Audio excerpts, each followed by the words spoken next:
Stop what you're doing right now. I need you to understand something before this week begins, before Monday's market open, before the first piece of macro data lands, before Iran's answer arrives through Pakistani mediators, and the market decides in real time what that answer means for the price of gold and silver for the rest of 2026. Because the week that is about to begin is not a normal week. It is not a week where you check prices on Wednesday and make a mental note and go about your life. It is the week where the question that every serious precious metals investor has been sitting with since February, is the $6,000 gold target real or is it a fantasy, gets its most definitive answer yet. Here's the setup.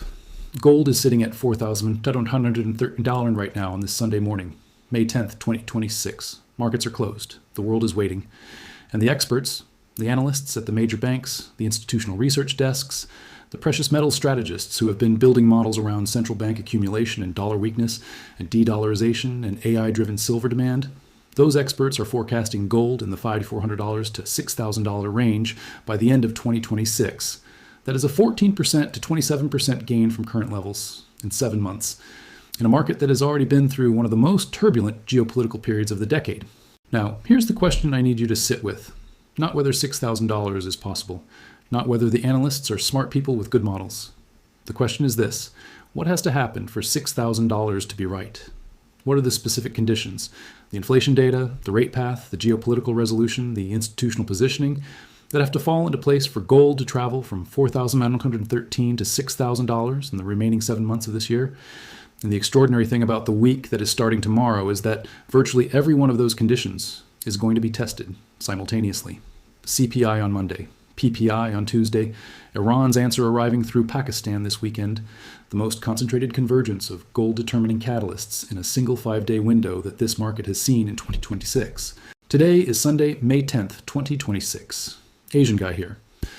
And what I need to walk you through right now, while the market is still closed, while you still have the quiet to think clearly, is the complete framework for understanding what each of this week's catalysts means for the $6,000 thesis, what the range of outcomes looks like in both directions, and why the investors who are going to be on the right side of gold's next major move are the ones who walk into Monday's open with a framework rather than a feeling. Let me show you the engine. Because $4,113 is where gold is, $6,000 is where the experts say it is going. And the engine running between those two numbers is about to be tested harder than it has been at any point this year. Let me start with the $6,000 target itself, because I want to be precise about what the analysts building this thesis are actually looking at. Because $6,000 is not a number that came from optimism or bullish bias, it came from models. And the inputs to those models, the specific structural forces that the analysts believe will carry gold from $4,713 to $6,000, are the same forces that this week's catalysts are going to either validate or challenge. The first input is the real interest rate trajectory. Gold's single most reliable long-term driver is the real interest rate, the nominal rate minus the inflation rate. When real rates are deeply negative, capital flees financial assets that yield less than inflation and flows into hard assets that preserve purchasing power. The entire 2025 bull run that took gold up 66% and silver up 135% was built on a foundation of negative real rates, created by inflation running above the Fed funds rate. And the experts forecasting $6,000 are modeling a scenario where real rates remain negative through 2026 because inflation, driven by structural forces beyond just the Iran energy shock, stays persistently above whatever the Fed is willing to do with rates in a fragile economic environment. The second input is central bank accumulation. The World Gold Council's Q1 2026 report confirmed that central banks increased their gold reserves in the first quarter of 2026, the continuation of a multi-year trend of sovereign buying that has been one of the most powerful structural demand forces in the gold market. The banks doing the buying are not momentum traders. They are not buying because gold went up last year. They are buying because their reserve managers have made a strategic assessment that the dollar's role as the world's reserve currency is structurally weakening, and that gold is the only reserve asset with no counterparty risk, that buying does not stop because of a volatile week. It does not reverse because of a hot CPI print.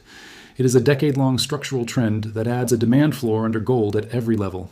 The third input is de-dollarization. The sanctions imposed on Russia in 2022 sent a message to every government on earth that held dollar reserves: your reserves can be frozen by Washington. The response, playing out slowly but consistently across dozens of sovereign balance sheets, is a shift away from dollar-denominated reserves toward assets that cannot be confiscated. Gold is the primary beneficiary, and the Iran conflict, The latest episode in a geopolitical realignment that has accelerated the de-dollarization trend has added urgency to that shift. Countries watching a U.S. naval blockade of Iran and thinking about what their own dollar reserves would look like in a similar scenario are accelerating their gold accumulation. The de-dollarization input in the $6,000 model has not weakened during the war. It has strengthened. April CPI captures the full effect of 10 weeks of Strait of Hormuz disruption on consumer prices. Oil averaged above $108 per barrel during April. That level of energy cost feeds into every category of the consumer price index. Gasoline directly, transportation indirectly, food production through fuel and fertilizer costs, manufacturing through energy-intensive production processes. April CPI is going to be high. The question the market is asking is not whether it is high. The question is whether the market interprets it as the peak of the war-driven inflation spike, or as evidence of entrenched inflation that persists even as the war potentially resolves. Here is the interpretation matrix for gold. If April CPI comes in at 3.8% or above, significantly hotter than March's 3.5%, the initial reaction will be a gold sell-off as rate hike fears spike.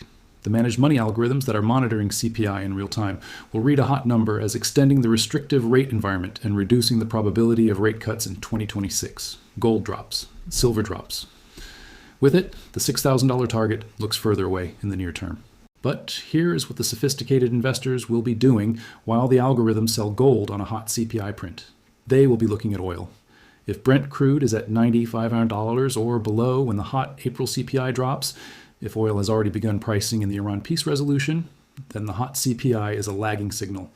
It is telling you where inflation was in April, not where it is going in May, June, and July.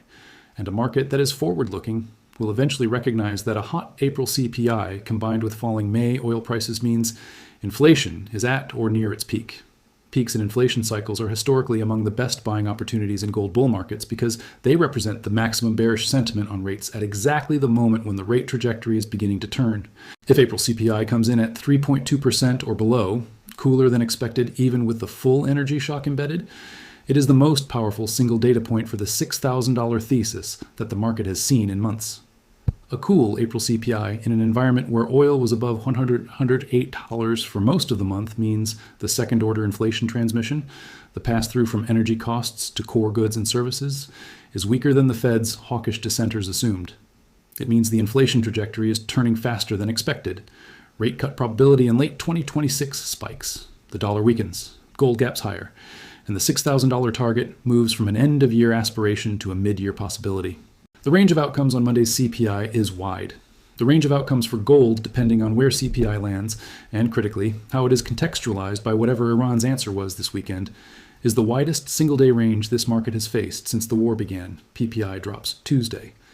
And if CPI on Monday is the backward-looking inflation signal, telling you where consumer prices were in April, then PPI on Tuesday is the forward-looking signal that tells you where consumer inflation is going in May, June, and July.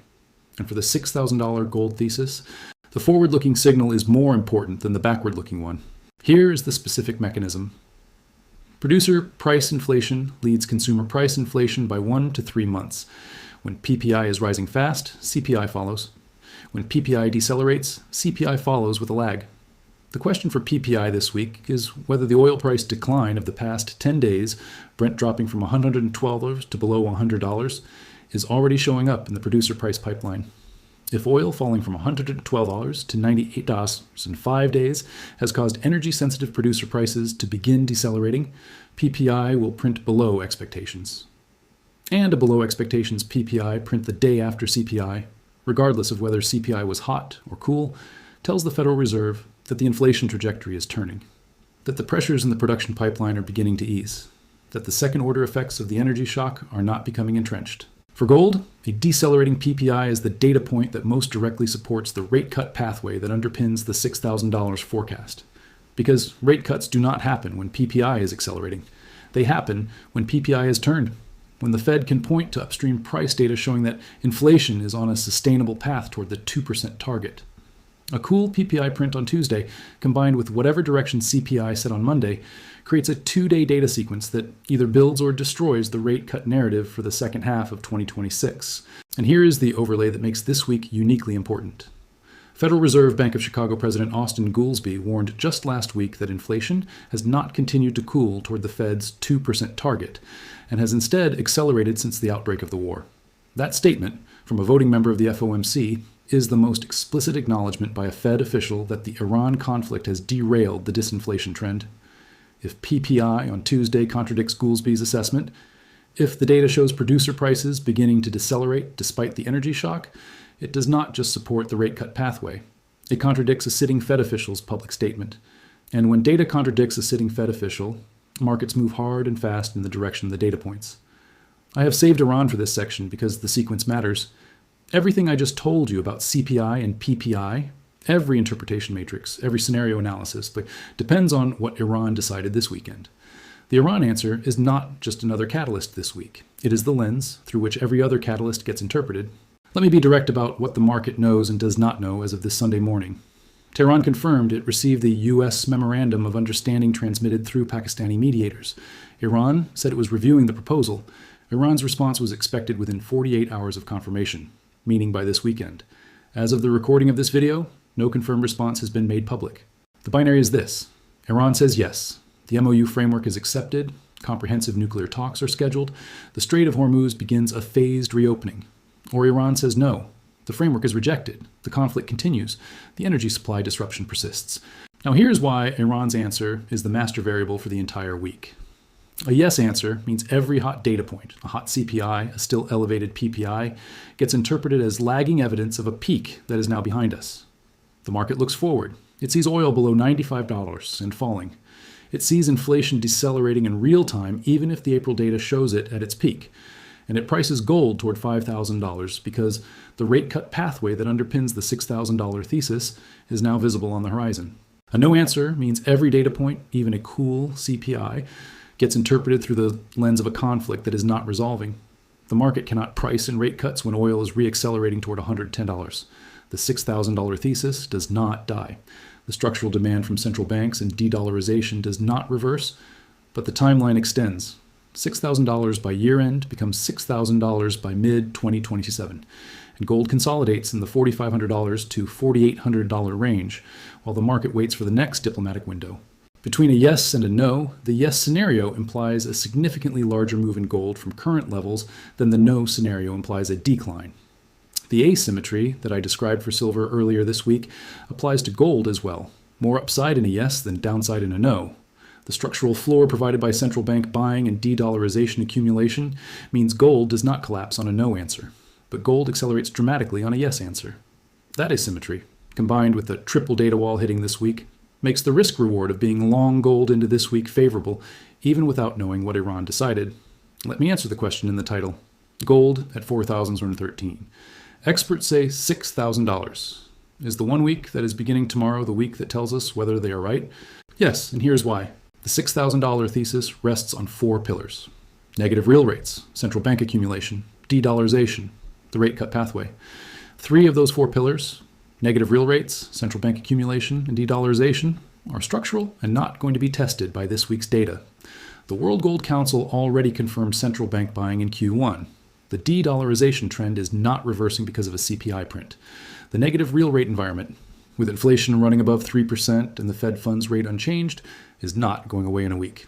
The 4th pillar, the rate cut pathway, is exactly what this week's data tests. CPI on Monday tells you where inflation was in April. PPI on Tuesday tells you where inflation is going. Iran's answer tells you whether the primary driver of inflation acceleration is beginning to resolve. And the combination of those 3 data points will either confirm that the rate cut pathway is opening up in late 2026, validating the $6,000 thesis, or extend the timeline so far that $6,000 becomes a 2027 story rather than a 2026 story. Here's what the $6,000 scenario looks like if this week goes right. Iran says yes, oil drops to $90 by Friday. April CPI comes in at 3.4%, hot but below the worst fears. PPI shows the first signs of deceleration. The Fed's rate cut probability for December 2026 moves from near zero to 30% or 40%. Gold gaps higher. Monday on the Iran yes, holds its gains through a manageable CPI print, accelerates on a decelerating PPI, ends the week at $4,900 or above, and the path from $4,900 to $5,400 to $6,000, driven by rate cuts materializing in Q3 and Q4, becomes the consensus trade rather than the optimistic outlier. Here is what the $6,000 timeline extension scenario looks like if the week goes wrong. Iran says no or delays. Oil recovers to $108. CPI comes in at 4.0%, above the worst fears. PPI remains elevated. The Fed's hawkish dissenters are validated. Rate cut probability goes to near zero for all of 2026. Gold pulls back to $4,500. The $6,000 thesis remains structurally intact. The central bank buying does not stop. The de-dollarization does not reverse, but the timeline extends to 2027. And the investors who were long gold at 4,113 face months of consolidation before the thesis plays out. The honest answer to whether $6,000 happens by year end is this. It depends on Iran. It depends on CPI. It depends on PPI. It depends on whether this week's triple catalyst either opens or closes the rate cut pathway. And that is exactly why this week is the most important week for gold and silver investors in 2026. Not because it determines whether the long-term thesis is right. The structural thesis, central bank buying, de-dollarization, negative real rates, is intact regardless of this week's outcome. But because it determines the timeline, the pace, the difference between $6,000 in December 2026 and $6,000 in mid-2027. The experts who said $6,000 are looking at the same structural forces that have been driving this bull market since 2024. They are not wrong about the direction. The question this week answers is how fast. And the investors who understand that distinction, who can hold through a volatile week knowing the structural thesis is intact regardless of Monday's CPI, are the investors who will be positioned when the timeline becomes clear. Gold at $4,113, $6,000 by year end. The week that tests whether the experts are right starts tomorrow. This is Asian Guy. If this breakdown gave you the complete framework, the four pillars of the $6,000 thesis, the CPI interpretation matrix, the PPI forward signal, the Iran master variable, and the asymmetric risk reward of being long gold into this week's data, like this video and share it with one person who is watching gold at $4,113 and wondering whether the analysts saying $6,000 are geniuses or dreamers. The answer is neither. They are modelers, and the model gets tested this week. Watch the data, watch Iran, watch oil, and watch the rate cut probability move in real time as each catalyst lands. The $6,000 story is not over. This week is the chapter that tells you how it ends.